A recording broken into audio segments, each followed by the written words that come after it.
Overlord, volumen 13, La Paladín del Reino Santo 2, capítulo 04, el asedio. Faltaba mucho para el final del invierno, por lo que el aire era muy frío. Sin embargo, eso no fue una dificultad para él, gracias al pelaje que cubría su cuerpo. Su torso estaba cubierto de un lustroso pelaje negro, y llevar un conjunto de ropa encima le proporcionaría un excelente aislante. No temblaría de frío, aunque llevara una armadura completa de metal. Sin embargo, ahora estaba temblando por una razón diferente. Esa razón era la ira. Llamar a esa tremenda ira furia no estaría muy lejos. Un leve gruñido se le escapó, como el que haría una bestia carnívora, y luego chasqueó su lengua avergonzada. Para los miembros de su raza, los Oastia, hacer ruidos salvajes como ese era la prueba de que no podía controlar sus emociones, una exhibición vergonzosa para un adulto. Sin embargo, eso fue solo dentro de los confines de su especie. Cualquiera que hubiese oído ese gruñido salir de entre sus afilados dientes habría temblado de miedo o se habría congelado de terror. Le dio la espalda a la ciudad humana que acababa de mirar y volvió a su campamento. Incluso si su comandante supremo era Haldabaoth, su gobernante que ejercía un poder abrumador, muchas disputas inútiles seguían estallando todos los días entre las muchas razas reunidas bajo su mando. Las fuerzas de la alianza semi-humana se dividían en tres grupos principales. Los primeros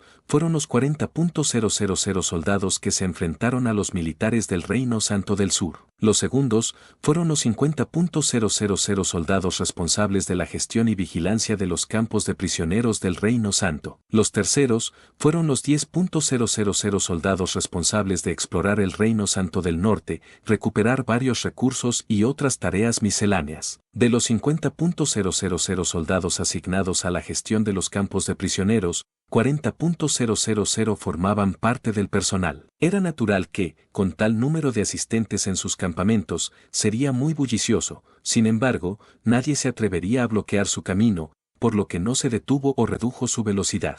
Seguramente no habría nadie en el mundo que se atreviera a interponerse en el camino de una enorme roca rodante. Nadie aquí tenía las agallas o la fuerza de espíritu para ofenderle, dado el aura dominante que lo rodeaba. Caminó como si estuviera solo en la llanura y pronto apareció a la vista una tienda particularmente ostentosa. Había soldados semi-humanos parados frente a él, pero no eran guardias. Estaban a la espera de las órdenes de los ocupantes de la tienda. En otras palabras, eran sirvientes. Los guardias temblaron cuando pasó entre ellos y salvajemente apartó la tela que colgaba sobre la entrada, tras lo cual los 5 semi-humanos que estaban dentro inmediatamente les miraron fijamente. Los semi-humanos que había en su interior podían contarse entre los 10 mejores miembros de las fuerzas semi-humanas, a excepción de los demonios. Aunque podía sentir el peso físico de sus miradas sobre él, su actitud no cambió en lo más mínimo. Como miembro de esos 10 seres, simplemente resopló y se dejó caer uno de los asientos vacíos. Dicho esto, la parte inferior de su bestial cuerpo significaba que, tomar asiento, era más como estar acostado. Aunque uno de los 5 asintió levemente, no les prestó atención, ya que sus ojos estaban fijos en el semi-humano que ocupaba el asiento más alto. Dicho semi-humano era un ser que parecía una serpiente con brazos crecidos. Las escamas húmedas de su cuerpo resplandecían, reflejando una extraña explosión de colores que hacía justicia a su apodo escamas arcoíris. No solo eran hermosas, se decía que su dureza rivalizaba con la de los dragones. Además, poseía una resistencia mágica de alto nivel y estaba equipado con un gran escudo y una armadura de placas encantadas. Cuando uno tenía en cuenta su destreza guerrera también, dicho ser podría calificarse como la entidad más poderosa en las colinas Abelión. Este semi-humano era Roques, un naga raja. Era el semi-humano que había sido nombrado comandante de este destacamento por el emperador demonio. A su lado descansaba el poderoso tridente de deshidratación, que era famoso por ser su arma principal. ¿Por qué no estamos atacando todavía?, dirigió la pregunta a Roques en un tono muy apagado. Habían pasado 3 días completos desde que habían llegado a la ciudad que habían arrebatado a la lamentable resistencia humana. Pero ni siquiera se había desatado una escaramuza desde entonces. Sé que las murallas humanas son problemáticas, pero seguramente no son nada frente a nuestros números, ¿verdad? Esto era especialmente deprimente para aquellos miembros de la alianza semihumana que podían ignorar por completo la existencia de tales muros. No debería haber ninguna dificultad si dichos individuos fueran cuidadosamente manejados. Asustados, ¿verdad? Garra de demonio Dono. Una cruel expresión floreció en su rostro, Vijarra Jandala, cuando se dirigió a él con el título Garra de Demonio. Pasó los ojos por encima del otro miembro de su especie que estaba presente antes de volverse hacia Naga Raja. El título de Garra de Demonio era conocido a lo largo y ancho y lo había sido durante casi 2 siglos. Esto no se debió a que las hostias fueran una raza longeva, sino a que el título se transmitió de generación en generación. Para él, este título era algo que había heredado de su padre. Sabía muy bien que era inapropiado para él en este momento. Por eso tenía que construir su reputación en las próximas batallas. Sin embargo, hasta ahora no había sido capaz de probar su fuerza como heredero del título. Todos a los que había vencido hasta ahora eran débiles. No había nadie que pudiera detener un golpe de su hacha encantada de 2 manos, ala afilada. No podía permitir que esta situación continuara. No podía permitir que esta guerra terminase mientras otros aún le conocían como un mero sirviente del archidemonio Haldabaoth. Tenía que encontrar alguna forma de hacerse un nombre como guerrero, y ese momento era ahora. Sin embargo, Roques aún no tenía la intención de atacar. La insatisfacción de Vijar con esa decisión fue la razón por la que habló con el primero de esa manera. Dicen que el gran rey solía gobernar esa ciudad. No me digas que tienes miedo solo porque el enemigo tiene a alguien que pudo derrotarlo. El gran rey, el rey que había llevado a los Bafolks a la grandeza, había sido uno de los 10 mejores semi-humanos, como él. Vijar confiaba que estaba en condiciones de igualdad con el gran rey, a pesar que sus molestas artes marciales podían romper armas. Cualquiera que pudiera vencer al gran rey, debe ser un digno oponente. Me encargaré de ella, así que ¿por qué no hemos atacado todavía? Solo podía pensar en una persona que pudiera derrotar a alguien con el poder del gran rey. Debe ser esa paladina humana. Si los rumores son ciertos, ella podría haber sido capaz de vencer al gran rey. Vagamente retrató la imagen de una paladina con una brillante espada en su mente. Vijar Dono, el hecho de que tú, un comandante, dirías esas cosas a pesar de llegar tarde sin una palabra de disculpa me hace, no te emociones tanto, lo sé. Roques le hizo señas con la mano de una manera relajada. Honestamente, estos polluelos ignorantes hacen mucho ruido incluso cuando no saben nada. La persona que se estaba riendo tenía 4 brazos. Ella era la reina de los magelos conocida como Relámpago Llama Helada, Nasrane Burcure. Vijar arrugó su frente. Sentía que podía triunfar en un combate cuerpo a cuerpo, pero Nasrene era experta en magia, por lo que temía que ella le diera la vuelta a la tortilla de alguna forma inesperada si se trataba de un combate. Aún así, como heredero del nombre de Garra de Demonio, no sería capaz de enfrentarse a sus antepasados y dejara mansamente que alguien le llamara polluelo. Y las viejas brujas a las que les gusta holgazanear también nos causan problemas al resto de nosotros. Los magelos eran bastante longevos, pero, dado que Vijar había oído hablar de ella cuando aún era un niño, ella debería estar a más de la mitad de su vida. Él no podía distinguir la edad de su piel cuando inspeccionaba su cara debido a todos los cosméticos que la cubrían, pero el hecho de usar tanto maquillaje señalaba que tenía mucho que ocultar. Además, seguramente esa fragancia floral que la rodeaba era una señal de usar perfume para enmascarar el hedor de su vejez, ¿no es así? ¡Oh! Nasrene entrecerró los ojos y un helado frío llenó el aire de la carpa. Se trataba de un fenómeno físico, no psicológico. Debo decir la verdad, ¿no? Vijar se enderezó un poco mientras decía eso. La parte inferior de su cuerpo de Zoastia no era una bonita decoración, sino algo que poseía la destreza y el poder explosivo de una bestia. Aunque su estilo de combate habitual hubiera implicado agacharse para hacer pleno uso de sus habilidades físicas, no lo hizo ahora. Eso era porque quería insinuar que no necesitaba tal ventaja, que simplemente había cedido la iniciativa a su oposición. Esto no es solo cuestión de mentir, ¿sabes? Debería enseñarte a dirigirte a las damas con respeto. Ese también es mi deber como tu mayor. En medio de toda esta tensión, Roques habló. Conteneos los dos. Esto es un consejo de guerra. Si los dos continuáis causando problemas aquí, me veré obligado a informar a Haldabaoth Sama. Ahora que Roques había sacado el nombre de su líder absoluto, los dos no tenían más remedio que retroceder. Aún así, continuaron mirándose, como si se dijeran esto aún no ha terminado y cuando quieras, abuelita, ja. No puedo ayudaros con esto a pesar de que soy muy fuerte, pero los dos deberíais saber lo que significa trabajar juntos. J.E. Tú tampoco tienes derecho a comentar sobre otros. Un semi-humano simio cubierto de piel blanca se mofó de Roques refunfuñando con una risa. Eso es verdad. Ahora bien, garra de demonio Dono. Sobre tu pregunta de antes, no es que tenga miedo.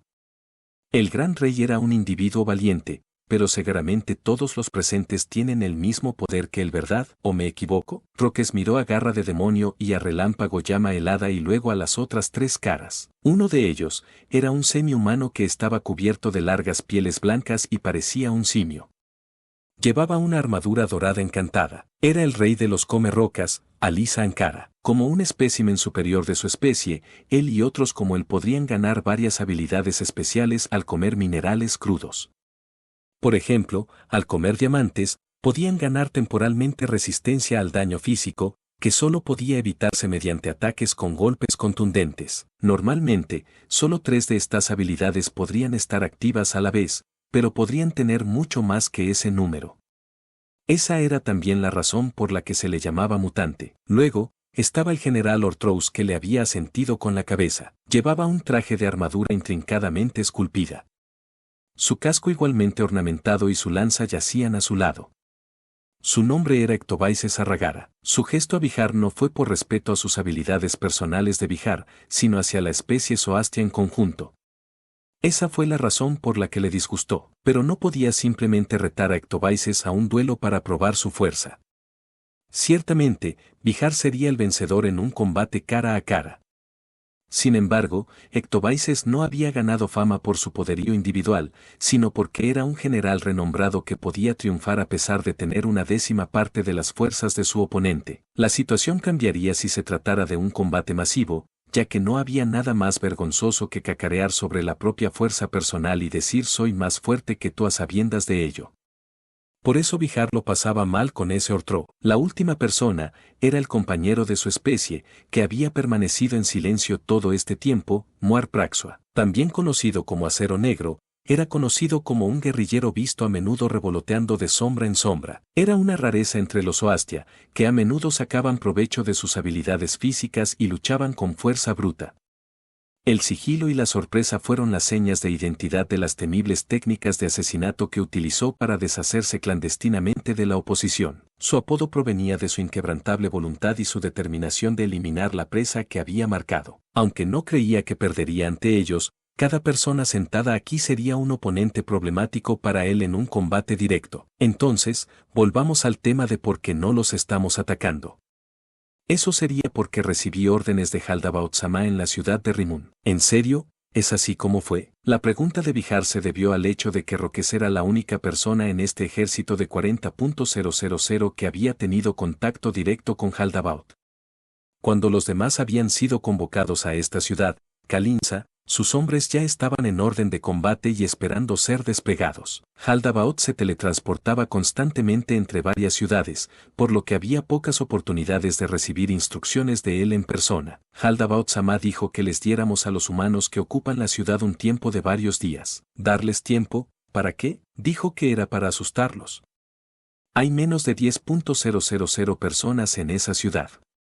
Todavía hay menos gente entre ellos que pueda luchar. En contraste, todos nosotros aquí podemos luchar. ¿Cuánto miedo crees que tendrán los humanos escondidos en esa ciudad? Ya veo, así que eso es todo. Haldabaoth-sama es verdaderamente temible. J.E. De hecho, dicho esto, entiendo cómo te sientes, Bihar Dono. La pregunta ahora es ¿cuánto tiempo más deberíamos darles? Decidiremos exactamente cuántos días más darles. Dicho esto, podríamos tener 2 meses de raciones almacenadas, pero no sería bueno darles tanto tiempo. ¿Es porque todavía tenemos que tratar con los prisioneros? Solo había 10.000 semi-humanos que se ocupaban de un número abrumador de cautivos humanos. Mientras que los semi-humanos eran más fuertes que los humanos, la cantidad era una cualidad en sí misma. Es muy probable que no puedan hacer frente a disturbios o sublevaciones, precisamente. Por eso os he reunido a todos, para discutir nuestros planes para el futuro. Personalmente, creo que podemos entrar después de un par de días y terminar las cosas. ¿Alguien está en desacuerdo? Ninguno de los semi-humanos presentes, incluyendo a Bihar, se opuso a él. Muy bien. Atacaremos en 2 días. Hasta entonces, seguiremos observándolos. Había la posibilidad de que el enemigo lanzara un contraataque, aunque no lo creía muy probable. Eso significa que ya es hora de tratar con los humanos que hemos traído. La mayoría de los semi-humanos habían comido seres humanos. Especies como esas preferían comida fresca. Los Oastia no tenían preferencia por la carne humana. Para ellos, la carne de vaca y de caballo era mejor.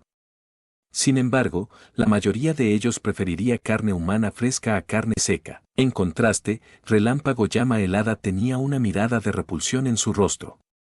Tal vez fue porque los magelos no comían humanos, ya que eran visualmente similares a los seres humanos. ¿Qué tal si los matamos y nos los comemos mañana frente a su ciudad? Eso debería aterrorizarlos, ¿no? Una excelente idea. Después de eso, declararemos que atacaremos al día siguiente. No hay necesidad de presionarlos tanto. ¿Qué pasará si se rinden? Pelear solo es divertido porque tienen esperanza, por lo tanto, luchan con todas sus fuerzas. No hay nada más aburrido que matar a gente que ha perdido las ganas de vivir. Al final, Bihar quería luchar contra enemigos fuertes. No tenía sentido enfrentarse a los débiles, ciertamente. Además, hay otro punto importante. Es una orden de Jaldabaothama. No podemos matarlos a todos, así que dejaremos escapar a unos cuantos. Por lo tanto, mi plan es matar a todos los que vigilan la puerta oeste, nuestro lado, y ahuyentar a los que vigilan la puerta este. En otras palabras, quienquiera que esté atacando la puerta este, necesita ser capaz de mantener un control firme sobre sus hombres. ¿Estoy en lo cierto? De lo contrario, parece que terminará en una matanza completa. Después de que Nasrene dijera eso, todos los ojos se dirigieron a un solo individuo. Ya veo. Entonces, ¿no te importará si llevo a toda mi familia conmigo? ¿Puedes dejar a algunos como mensajeros? Por supuesto, Roquesdono. En ese caso, Ectobais Sarragara y yo seremos responsables de la puerta este. Después de eso, necesitamos que algunos guerreros en el norte y el sur les den algo de presión. Si bien no hay necesidad de tomar realmente esos puntos, deberíamos matar a un número adecuado de defensores allí. Me gustaría enviar algunos arqueros allí. Había 3 personas presentes que eran expertos en el combate a larga distancia. La persona que Roques eligió de entre ellos fue la silenciosa Zoastia, Muar Praxuadono. Entendido. Eso fue todo lo que dijo Acero Negro en respuesta. Todos los demás estarán en la puerta oeste. Aunque no creo que haya ninguna posibilidad de que exhiban todo su poder, os dejaré a los rivales más fuertes que se presenten. Después de todo, necesito comandar todo el ejército, así que no podré llegar al frente. Los 3 semi-humanos restantes, incluyendo a Bihar, asintieron con la cabeza. Ya que todos estamos de acuerdo, atacaremos esa ciudad en 2 días. Espero que todos descanséis y reunáis vuestras fuerzas antes de que los humanos lloren desesperados.